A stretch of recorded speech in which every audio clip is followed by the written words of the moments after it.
So Brandon Jones joining us live on many Facebook pages right now. And Brandon, look at me, man. Don't look in the damn camera, bro. Ham, come I'm trying on. to look at our people, man. I'm trying to look at our guests tuning in. They don't want to see me looking at you. That's true. And the people are much better looking than this old man over here.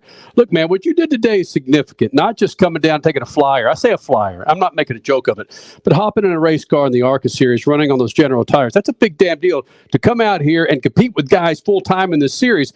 Full-time in this series that they could come to Xfinity and have a chance to win. What you did here at Charlotte didn't lost on people that like to follow your career. It's a big win for you. It is, man. Absolutely. Right? I mean, these guys are no slouches here. You know, I think that the 4 or 5 guys that I had to race for this win today, it was tough, man. I mean, I fell back to about 5th or so midway through that, and I wasn't going to pass them. You know, if we had no cautions left, they were really strong today. And so Corey made me work for it at the end.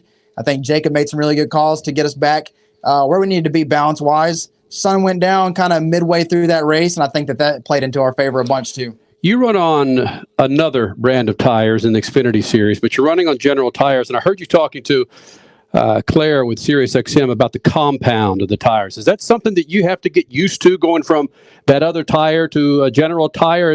Is it that much difference? Typically, we kind of think it is, you know, but at the same time, man, I mean, it gets blown off pretty fast. Obviously, another tire is going to run tonight on top of that, and so it's going to change again. But, man, I always loved this General Tire. I mean, it is a harder compound. It's more of a super speedway style compound, but it lasts forever. I mean, the whole race never changed for me. The balance was honestly the same the whole time. For a driver, I love that kind of stuff. That's true. I bet you got to have a different mentality. Brandon Jones joining us here in the Freak Nation, ARCA Series winner for the General Tire 150. When you're running a different compound, it's like, okay, we got to go 34 laps and we're in. But you're right. That's true. You can go much longer on these harder compounds. Do you drive differently from that perspective? Harder? Well, to be honest with you tonight, the harder that I drove, almost the slower that I went. It was at the very end there when I'm trying to not necessarily save, but I'm just trying to make sure we get to the end, not have any incidents. I'm going faster, man. I'm trying to slow down to not have incidents and going faster. And so I think that, I don't know, that says something. I mean, I think that might even play in our favor tomorrow, just backing the corner up a little bit, try not to overdrive that entry on these tires.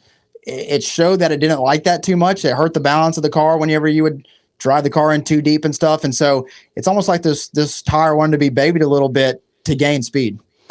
What did you learn today on this track for tomorrow's Xfinity race? Man, I mean, there are similarities, there are differences, right? And this car, this ARCA Menards car, a lot more downforce, a lot of different things going on there, a little bit different motor, different tire compound we've been talking about. But at the same time, the restart lanes were very key. I had a couple of times where I was on the top and the bottom on the front row, so I got an idea to see what was good, kind of what was bad. I thought almost that outside was a little bit better on restarts there. I was thinking coming into this that the bottom was going to be better, but kind of flipped for me a little bit in that sense. And then whenever we moved up to the PJ1 compound, that's what I wanted to see really tonight. How far could you push that? How high could you get up? I saw some guys in Xfinity kind of get up too high and bust their butt a little bit, you know, and so I was thinking that we don't want to get up too high and stuff, but tonight I actually kept working that rubber up and kept kind of finding that limit, and that was very key for me going into tomorrow's race. I hear more and more talk than I have. Maybe it's just the fact that we've been 2 years dormant with the COVID sitch, but it just seems like I hear PJ1 mentioned more often than not with these tracks. Is it more relevant, or more significant in 2022 than it was in the past? They're slowly, I think, trying to add it on to more mile and a halves. Yeah, I mean, I think that there's three compounds that I'm aware of. There was PJ1 at one point. There's the PJ1 resin. There's VP resin. I mean, there's a bunch of things that we have to keep up with on our side. Texas last week, same thing, PJ1 resin. So this stuff was supposed to act the exact same now, whether they sprayed it correctly or they sprayed it the same. All that stuff could be a little bit different. They dragged the track. They tried to give us a grip report, and it actually showed that the grip was not as good as the bottom lane. But we've seen that in the past kind of be that way, and then it still ends up pretty good in the race. And so I've always thought that this stuff tends to do a lot better actually when the track cools off. I mean, people think that, it's going to be hot, needs to activate and get sticky and gooey. I always think it's better when it gets cool. Is that the majority of the opinion, or is that just Brandon Jones trying to be a little different? I think that's just me, man. I mean, that's what I like. I think that maybe everyone has their own mindset, own opinion of it. The guys that are used to the old PJ1, I think that it does work better when it's hotter. I think this new stuff, in my opinion, man, trends to liking a little bit colder temperature outside. Granted, you've got a race that started in daylight, sunset, with your Xfinity Series race tomorrow. It's going to be a different setting. Does that make a difference to you at all? It's going to be different from definitely tonight to today, yeah, in that ARCA race versus that Xfinity race. I think the grip level is going to be a little bit different, but it's going to be similar to how we practiced earlier today in the Xfinity car. I think that stuff's going to be very close. I mean, we practiced kind of middle heat today, looking at middle of the heat tomorrow as well. So this track, man, I mean, I've never been to a mile and a half in my life where this track goes through as big of balance changes as it does with the weather. I mean, you come in one day thinking, okay, we got our balance close. You'll come back in the next day, some weather will be different or something, and it's like, what did you guys do overnight? And they're like, we didn't touch the thing, you know. Right. And so I don't see any other track changing that much as Charlotte does. This is on MAV TV's Facebook page. MAV TV will be picking up the ARCA Series for the Iowa race.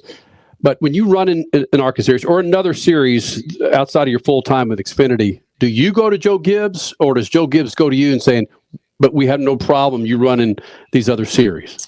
Yeah, so they don't care, man. I mean, obviously tonight winning for Joe Gibbs in the ARCA Series, they don't have a full team to field another full-time car, but they have some guys they can pull from other directions that we can come run a couple of races.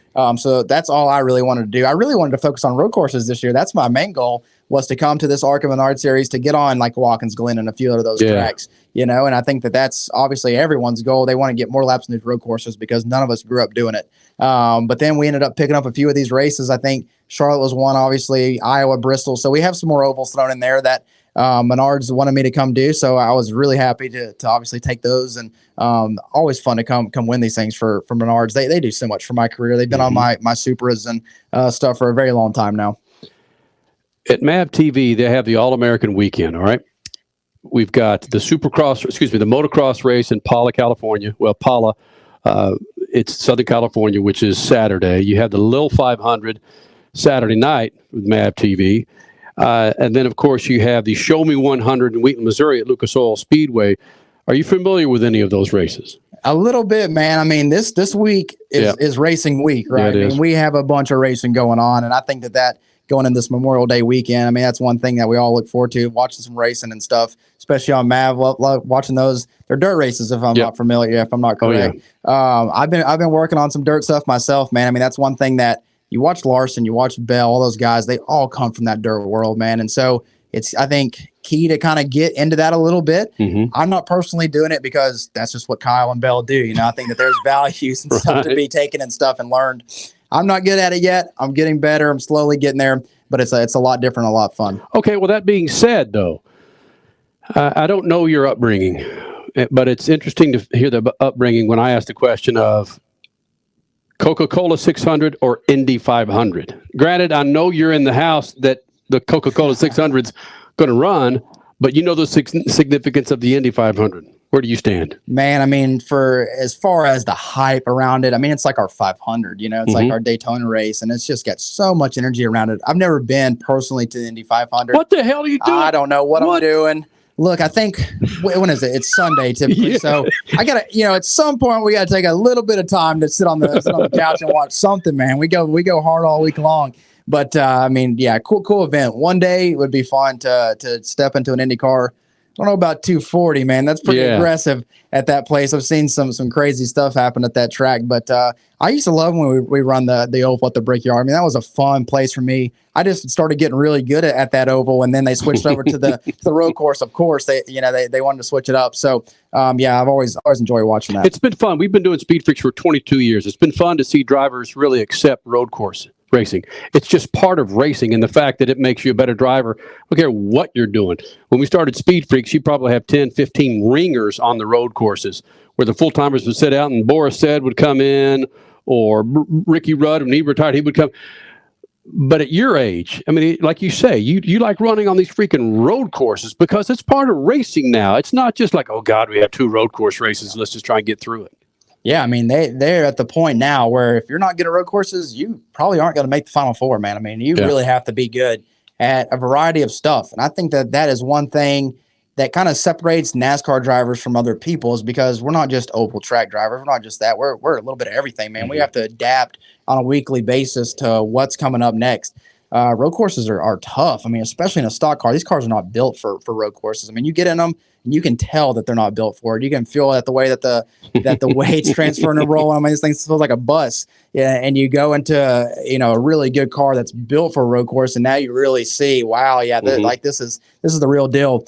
I've grown to like them a bunch, man. At first, obviously, it's new, it's fun, but it's also frustrating because you just don't know what to expect. You don't know what you're looking for, so that can be frustrating at times. Yeah. But now, man, I've been in this sport a long time.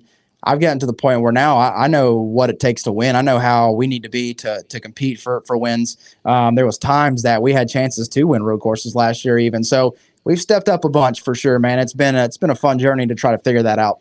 So what other ARCA series will you running this year?